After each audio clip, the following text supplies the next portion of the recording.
Hey everybody. Okay, y'all. This topic is about how people view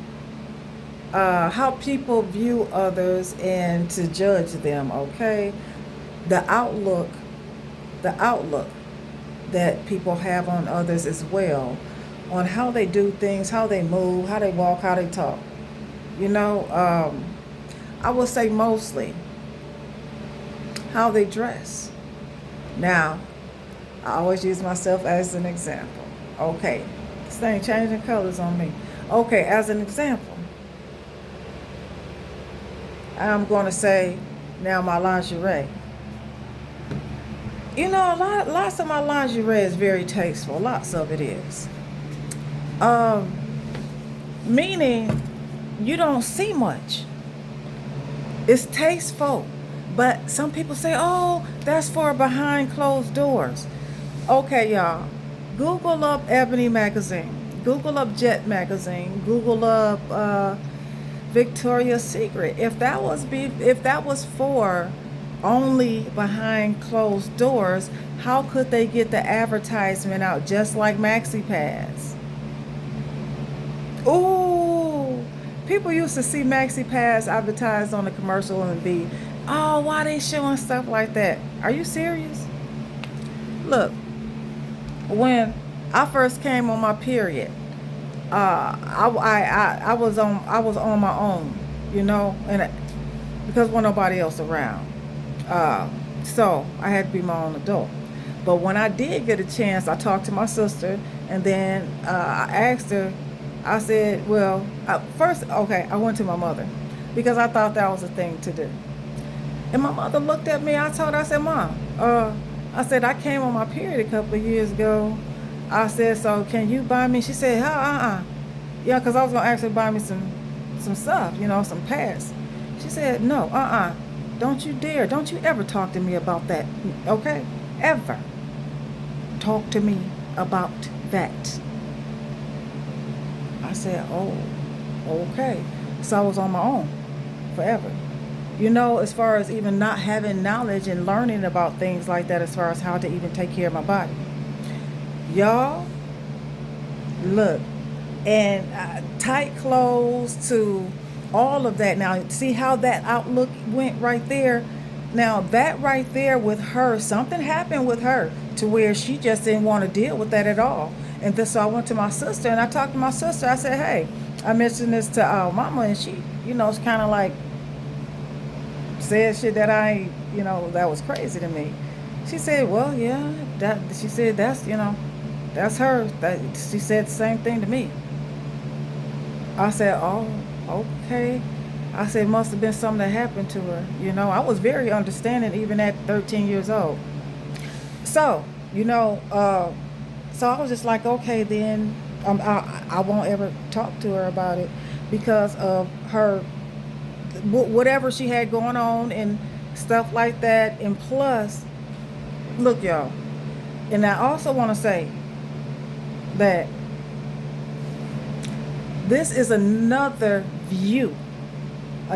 personal view that people don't know about. When another person is going through something psychologically and they don't want to talk about it or whatever to anybody, they can't, because it is something that is hurting them, something that they fight, that they don't need a trigger. Okay, don't need a trigger. Get what I'm saying? I want to move on to viewing from the insights and how psychologically how people uh, feel about things and view things in a whole different matter that could be a silent trigger. Okay, until you bring it up. I want to move away from that into this, to say, on how people visually, mentally, psychologically, but visually mostly view people on the clothes that they wear and the sex. Okay, it could be a man walking around with his shirt off, and people gonna be like, girl, I mean, it all depends on how you look. I mean, I don't care for any of it. You can keep your shirt on, okay? I'm not gonna look at you either way. Because that's just me, okay? But lots of other women and men, they will feel uncomfortable about a man wearing a shirt off. But a man having a shirt off is more acceptable than a woman having a shirt off, and we both know why. Women are we are more sensual. We have more things going on up under the shirt. Okay, so y'all, well, how y'all feel about mini skirts and stuff like that? Mini skirts, stuff like that. Now, back when in the day,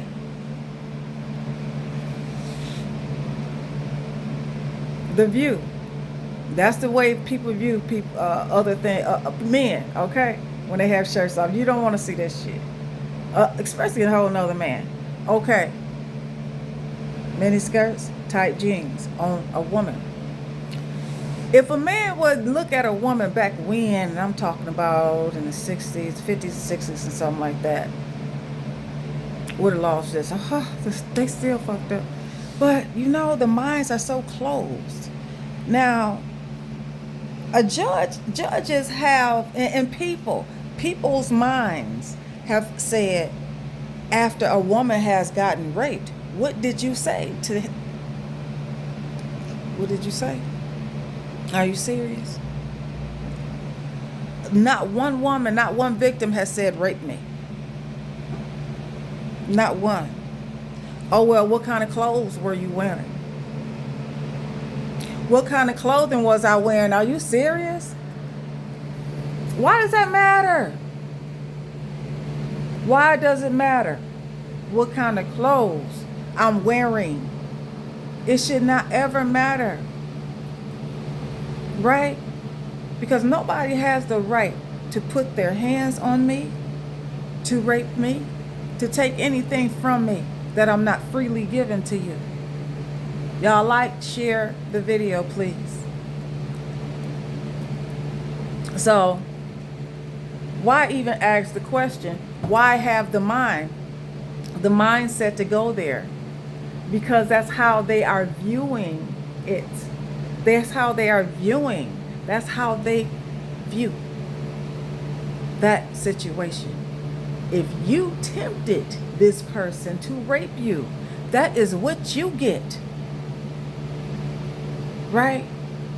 If you wore a skirt that is too short, if you wore tight pants that was showing it in between your cock, and me, I wear lingerie, so I must really be asking for it.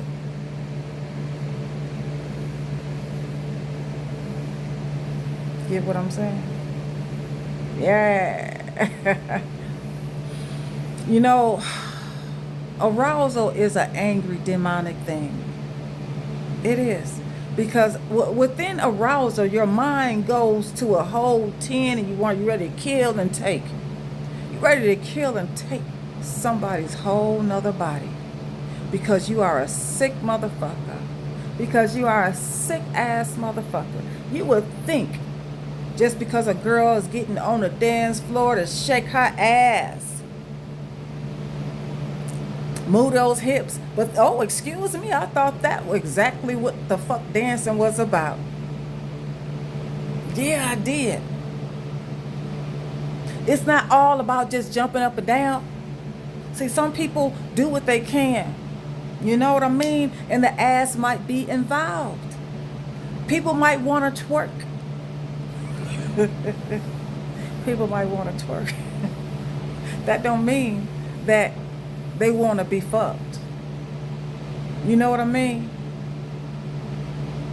I mean, there's a whole nother man that teaches an exercise on bending, working that ass out. A whole man. So I'm just saying. There was somebody that made a statement on a post earlier about women twerking, and that they would be the first motherfuckers that if people wanted to go on a raping rampage, that they would be, and then work slaves and all that type of sex shit, He said that the first motherfuckers would be women that twerked and showed their ass and shit like that, all on social media. So I must be one of them motherfuckers. So he said, oh, don't take it personal. Oh, you shouldn't have taken it personal. No, motherfucker, I am responding to your fucked up ass mind. Your mentality is what the fucking problem is, not motherfuckers twerking. He told me he gonna continue to bring awareness to people twerking, to not do it. Get the fuck, nigga, find something else better to fucking do. Find something else more important to fucking talk about. Don't nobody give a fuck about you not wanting motherfuckers to twerk and shake their ass, nigga. People been shaking their motherfucking ass way before your black ass been born. Okay? You still my buddy, though. You gonna see this video. I don't give a fuck. I'm not gonna call you out. I'm just saying, find something more important, bro. You are motherfucking up in age. You about motherfucking what? 15 years older than me. Bro, find something more motherfucking important to bring awareness to, okay? Because motherfuckers twerking and shit it's not gonna stop. And do you actually think when people do get ready to do sex slaves and shit like that, do you actually think they gonna come and look for particular motherfuckers, or are they just gonna get the best looking motherfuckers that is near? I'm just saying, they just be taking motherfuckers up, you know? And my old ass, what the fuck they gonna do? I'm on medication and shit. What the fuck they gonna do with me? I'm just saying, they want age appropriate for sick motherfuckers and shit like that. They want to make money. You know, they not gonna just want any motherfucker that's shaking their ass. I'm just saying, motherfucker, bring awareness to some shit about some shit that's motherfucking important. See, I'm cussing too much. Oh my goodness, y'all, I'm trying. I'm just saying. When I be trying to like keep it humorous, you know, I cuss a lot. But look, when I'm trying to really like not get serious. But I am so serious. That's what I mean. Metaphorically, I'm so serious, okay? Y'all. So when a judge would go ahead and say something like that back in the days, because there has been many cases like that has been thrown to me, you know, maybe 6 months to a person doing in jail because of what a woman wore, or because the woman had on too tight pants, or because she probably did not say no fast enough, loud enough, soon enough, but she still said it. Or did she tempt him? You know, shit like that. I'm just saying that's a fucked up type of mentality. That right there is a motherfucker. That is the problem. There I go again. That is the problem. Because, see, you know what? I do understand that by me cussing a lot, lots of people don't want to hear that. And I do apologize, y'all, but I done had this potty, nasty mouth since birth. And, you know, I had brothers to deal with that was always messing with me. And, you know, I had to protect myself. And it's like I think I used my tongue, and it was like monkey see, monkey do. I was also mimicking people and stuff. And, you know, I cuss a lot, and it's been forever, and I have tried to stop so many times, y'all, and I am right now. Like I really am working on it. Look, y'all, I stopped smoking cigarettes. I stopped drinking alcohol. I stopped drinking caffeine. Look, y'all, I done lost 60 pounds. Let me cuss. I'm just saying, y'all, understand that I am trying, and understand that I am not perfect, okay? I'm sorry. I'm not perfect, you know? I'm really not. I've stopped doing lots of things, you know? I even worked myself up off of high blood pressure medication. Cussing is it for me. I'm still trying, though. But yeah, I'm going to wrap this up. It's been 14 minutes. Thank you for whoever stayed and listened to me. All right, y'all. I'll see you tomorrow.